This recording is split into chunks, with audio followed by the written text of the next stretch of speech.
台南的东区甲仁德区拢有饮水的问题，市政府是争取1亿9千万，要来起一个调节池，甲进行排水改善的工程望讲会当来解决附近饮水的问题。台南市仁德区文中公园拄啊落成启用，嘛有真实运动休闲的空间。附近的民众一透早就会来公园内面来运动开讲。而这个公园上重要的功能，就是地下有新建多功能的调节池，会当应过去特别饮水的状况。这个风台这个季节啦，伊即摆也较车好像一个调节器用啊，调节室的嘛。算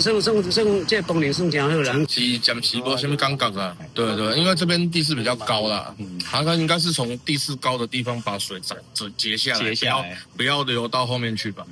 过去台南东门路一带原本规划以下水道干线延伸的方式来改善，不过因为这个区地下管线是真复杂，经过技术的检讨甲评估了后，最后是采取分散流动甲地下底防的做较治水的方法，伫文中公园内面新建多功能的调节池，提供6425栋的地用空间，未来可望会当减缓积水。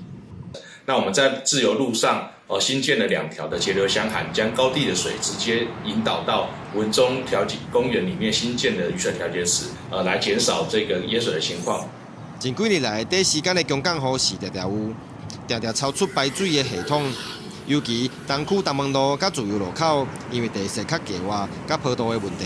以往若是落好大雨，常出现严重的积水。这次工程完工了后，提升区域的排水功能，并保护当地居民的生活安全。公司新闻郑云台南报道。